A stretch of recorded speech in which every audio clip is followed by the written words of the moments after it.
Əziz şagirdlərimiz, bu günlərin bildiyiniz kimi 20 yanvar faciəsini, yəni ümumi xalq hüzün gününü tədbirini keçiririk. İlk öncə 20 yanvar şəhidlərlə daxil olmaqla bütün şəhidlərimizi bir dəqiqə sükutla yad edirik.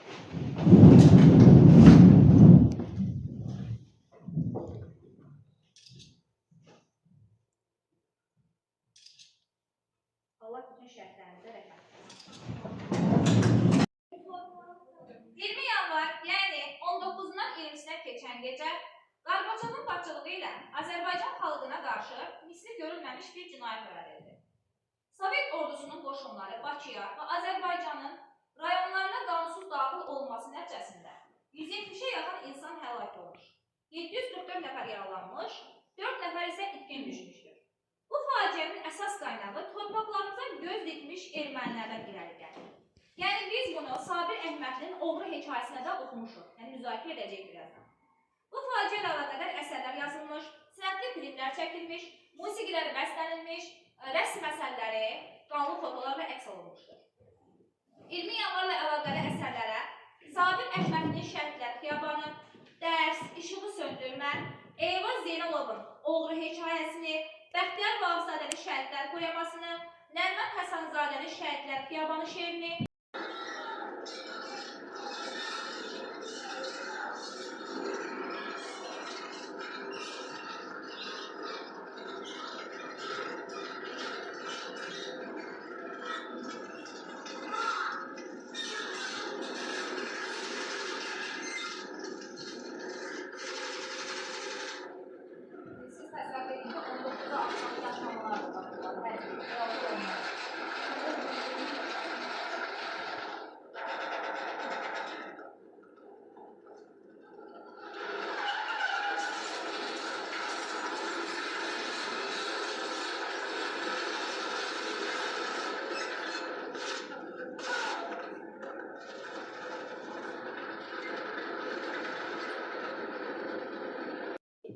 Qışda da albalı çiçək açar. Elə bunu düşünərkən qonşuluqdakı erməni Vazgenin əlindəki bağban qayçısının səsi gəlir qulağına. Erməni gəlir, çiçək açmış albalı budaqlarını bir-bir kəsir. Nənənin fəryadını eşitmir belə. Sonra da yerə ip atır. Budaqları ipin üstünə düzür. Şələliyib kürəyini atır. Eynən 20 yanvar günü tankların bizim üstümüzdən keçdiyi kimi çiçək açan budaqları evindən budadılar. Şəhər komendantının, Respublika komendantının müavini Avçinikov yanmış tutulduğumuz ağzını efeyin altında. Bunusuz hansı Avçinikov'dur? Hemen 20 yanlardan sonraki Bəxtiyar Vahabzadə foyada onun üzrə tükürmüşdü. Rafiq Səmədlər danışan müzakirələrimiz Şəhidlər kitabının müəllifidir. 20 yanvarın şahidi. Bəlkə çoxları bilmir ki, Şəhidlər Xiyabanı 20 yanvarda həlak olanların ikinci əbədi mənzilidir. Bu ağrını, torpağa tapşırılma ağrısına şəhidlərin doğmaları səndəmə 2 dəfə yaşayıb. Ve 25'inden başlayarak o vaxtdan bütün o 19-20'si dəfn olunmuş şəhidlərin hamısını qəbirlərdən çıxarıb gətirdilər Şəhidlər Xiyabanına. Səsləri ortada qədər ağlaşma vardı. Biz insan ömrü hekayələri oxumağa öyrəşmişik. Bir insan taleyi, bir sevgi hekayəsi. Hekayənin də bir adı olur. Amma sən demə, bir qolun hekayəsi də olurmuş. Bir boş qəbrin də hekayəsi olurmuş. Tek kolun faciası çok büyük faciaydı. Tapıldı niyesi. Ve çiyesi tapıldı. Rekul yazmışlar, yəni tek nənəm qol qalmış. Kimler öldü olanlar öldü. Biləkdən, bilək istəsin. Anası vasasına var. Ve bir gün bana dediler ki mesela onun iyi tapılıp dedi operasyon ona. Anası tanıştırdı. Anası tanıştırdı. Dedi Sivitrin'den tanıyor. Ben bu Sivitrin'den değil. 2000 Uşaqlar, indi isə ədəbiyyatdan əsərlərin müzakirəsinə aparacaq ki, həmin əsərlər 20 yanvar faciəsindən bəhs edir. Bildiyimiz kimi, əzəli rəhbər düşmənimiz olan ermənilər daim torpaqlarımıza, milli mənəvi sərvətlərimizə göz dikmiş, yəni talan etməklə məşğul olmuşlar. Biz bunu bir çox əsərlərdə Sabir Əhmədlinin Oğru hekayəsidir. Yəni bu barədə bir məlumat verə bilərsən? Qeyd etdiyimiz kimi, Nənə özləməsinə Yeniyanlarda olan bir haqlı hikayəni danışır. Bu hikayə də Oğru hekayəsidir. Eva Zeynal'ın yazdığı Oğru hekayəsi. Burada nənə nəvəsi deyir ki, sənin atan mağaraya getdiyində bir bağlama gətirmişdir. Bağlamanın içində də sümüklər, saxsı qablar, paslanmış saxsı qablar var idi. Babası sabahsız gün isə atasıyla bərabər mağaraya gedir və mağarada yenə digərindən daha çox heyvan sümüklər gətirir. Bir də saxsı qablar gətirir. Gətirir Bunu nə məqsədlə gətirmişlər o saxsı qabları? Bunları alimlərə verib onların araşdırmasını istəyir. Əsas istəməsi istəyir ki, mağaranın türklərə məxsus olduğunu bildirmək istəyir ki, yəni bu ərazilər keçmişdən lap əzəldən türklərə məxsusdur. Ermənilərin ərazisi deyil. Ermənilər bizim ərazilərimizi ələ keçirmişlər. Ona görə də belə bir mağaraya gedib, yəni bunu alimlər bilməsin ki, araşdırın və bu torpaqların türklərə məxsus olduğunu sübut edin yəni. Sonra kimin Baysal haqqında söyləyəcəkləri var? Sonra isə bu zaman Sıranuş qadından əl çəkir. Qadın isə onun canını qurtarmaq üçün bütün aktöronu göstərir. Sonra qadın deyir ki, bunlara da sənin əlin hardan? O deyir ki, mağaradır. Aparacaq başda Elmlər Akademiyasının iş alimi. O bir gün planlaşdırırlar ki, gedirlər mağaraya, yanına sürsümüyü yığırlar. Yox, mağaraya getmirlər. Deyirsən Sıranuş çağla denək ki, mən evdə deyiləm, gedirəm, bəs yenə o qalıqlardan tapmışıq, yığmışıq sandıqca, qoymuşuq evə. Evi sənə əmələt edirəm, evə göz qulaq ol. Sıranuş da bunu eşidir, o saat yəni deyir ki, gelib götürməliyəm. Gedirlər evin yanında gizlənirlər. Evin yanında gizlənib Sıranuş arvadım gəlməni gözləyirlər. Bu vaxt deyirlər, işin üstə Sıranuş arvad gəlir, girir evə, götürdüyü vaxtda baba ilə nənə gəlir, Sıranuşu tuturlar. Sonra isə Sıranuşa deyirlər ki, Sıranuş necə boynuna alır bəs onda? ən axırda mən ki, onu deyirəm. Boynuna alır əvvəldə. Əvvəlcə alır, sonra üstünə gedirlər ki, bəs bunu götürmüsən də. Bəs hara barışdı Sıranuş? Mən onun ev ki, Yerevan'da qardaşı var idi. Deyir ki, aparmışam qardaşıma, qardaşımı aparıb verib arxeologlara. Aha, bəs arxeologlar belə deyək də, arxeologlar hardan bilirlər ki, bu qalıqlar erməni qalıqlarına aiddir? Onlar gəlirlər, necə deyim, yəni səssiz bir şəkildə gəlirlər. Yəni kənd əhalisi bilmir ki, artıq Yəni arxeologlar bir sözlə, onlar isə vicdanlılar da vardı. Və həmin o vicdanlı arxeologlar tədqiq edirlər ki, bunlar erməni deyil. Yəni o bəzi Sıranuş deyir, Erməni Respublikası. Erməni Respublikası deyə bir şey olmuyor. Və ermənilər hətta ona nələ də deyir ki, siz dünən sıravan gün gəlmişsiniz bura, nə tez sizin respublika oldu? Yəni onlar türklərə məxsusdur. Həmin arxeologlar araşdırırlar ki, bu qalıqlar türklərə məxsusdur, yəni ermənilərə məxsus deyil. Uşaqlar, növbəti əsərlərimizdən biri də Bəxtiyar Vahabzadənin Şəhidlər əsəridir. Daha doğrusu Şəhidlər poemasıdır. Ümumiyyətlə Bəxtiyar Vahabzadə 20 yanvara aid çox təsirli əsər yazılmışdır və bunlardan da biri Şəhidlər poemasıdır. Bu əsər müəyyən sərdən ibarətdir. Nə istəyir bu millət, təzadlar içində.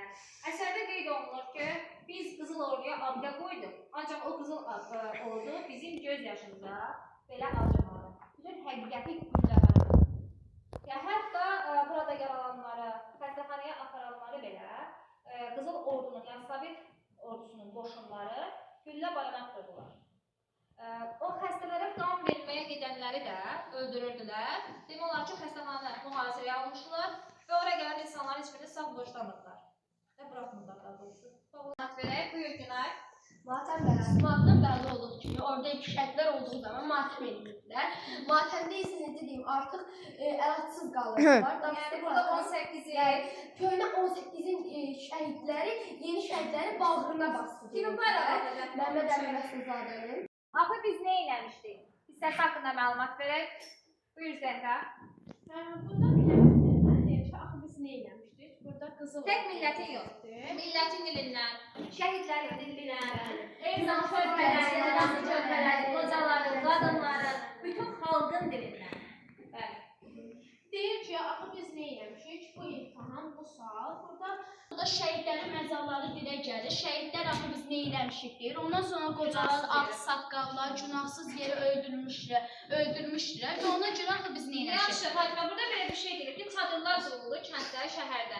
Yəni bu çadırların qurulma mərasimi nə idi? Mən matəmə görə. Sanki insanlar istərindəki fəryadı, adını, yas mərasimləri etməklə sakitləşdirirdilər. Bəs yaxşı, deyin görün mənə. İnsanların intiqamı nə oldu? Millətin intiqamı nə oldu? Kim deyir? Aşağı buyur. Sürüşə getməmək 40 gün matəm saxlamaq. Bəli. Yas saxlamaq. Bəli, 40 gün yas saxlamaq, 40 gün işə getməmək, yəni onların matəmi idi, demək olar ki, intiqamı idi. Çünki əlyalın xalqı Gəl tək səf-səf durun. Yanvarın 20-sində sədrinizə od vurun. Yanvarın 20-sində. Bir də qalx Azərbaycan, bir də yenidən silahlan. Təpədən dırnağacan, yanvarın 20-sində. Oy yaxsın od yaşı, axtarmayın çağrışı, meydanlara düzülün yanvarın 20-sində. Qəm qardaş, kədər bacı, azadlıq ehtiyacı, hər dirəkdar ağacı yanvarın 20-sində. Qanla yazıldı o gecə tarix. Qara geyindi Bakı, Azərbaycan. Tankların səsi yıxdı sükutu. Vətən ağladı, susmadı vicdan. Şəhidlər yatdı azadlıq üçün. Sinələr sipər oldu gülləyə. Qorxu çəkildi, qürur başlandı. Millət oldu o qanlı gecə. Şəhid oldu oğullar, qızlar, vətən deyib yıxıldılar yerə. Qanları da yazıldı tarix, adları hərk olundu qəlblərimizə. 20 yanvar gecəsi oldu yüzlərlə şəhid. Ətraf qan ərazi oldu 20 yanvar gecəsi. 20 yanvar qanlı dərs, amma başı deyiş bir ol. Şəhidlər ölməz, vətən bölünməz, bu həqiqət olsun, bu həqiqət olsun. Şəhidlər xiyabanı, müqəddəs an yerimiz, mərhəm daşları hopub, bayatımız şeirimiz, bizə güllə dəyəndə bu torpaq yaralanıb, onun sinəsi üstə, məzallar sıralanıb, mərdilər qorxutmayıb, namərdilərin gülləsi, hər qəmiz azallığa, gedən yolun pilləsi, əlimiz Nə ədalət, nə cirsək, vallah yoxdur o gecə. Zülüm zalıməni ilə haqqı boğdu o gecə. Kimə deyim dərdimi, qəsbkar namərdəmi, 70 ilin dərdəmi, gözdən axdı o gecə. Birinci pərdə. Şairin son yazısı. Ülvi öz-özünə. Vətən üçün ölməliyik, yoxsa bu torpaq bizi bağışlamaz. Qələmin bu gün şeir yox, fəryat yazır. Mələk səhnəyə daxil olur. Ülvi, hələ çox gəncsən, yazacaq o qədər eşq şeylər var ki. Eşq azadlıqdır mələk, vətən dustaqdırsa, sevgi də dustaqdır. Biz öz ömür sazımızda diqqətimizi bilməliyik, vətən üçün ölməliyik. İkinci pərdə. Meydanda görüş. Dostum, mən də buradayım. Sözün bitdiyi yerdə qanımıza tarix yazılacaq. Yosif, elə bilirdim ki, şairlər ancaq misralarla vuruşar. Bu gecə bizim ən böyük şəhadətimiz oldu. Azərbaycan varlığıma, vicdanıma, məsləyimə, nəsil nəcabətimə, damarlarımda axan Azərbaycan qanına layiq olacağam. Qorxaqlığı, yaltaqlığı, alçaqlığı özümə yaxın buraxmayacağam.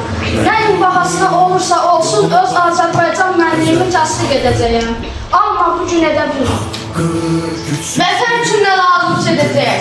O şəhid oldu və mən onun ruhu qarşısında and içdim ki, mən yaşadığım müddətdə onun adını uca tutacağam.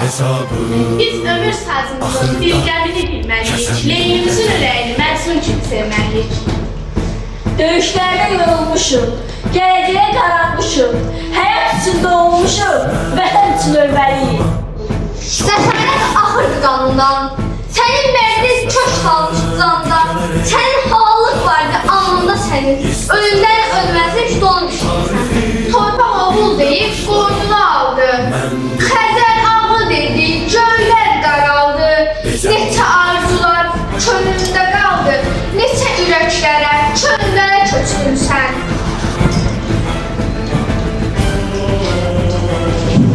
Zamanın səsi. Onlar ölmədilər. 21 yaşlı Ülvi Bünyadzadə özündən sonra 200-dən çox şeir, ömür yolu poeması və ölməz ad qoyub getdi. Qatil gülləsinə qurban gedərkən,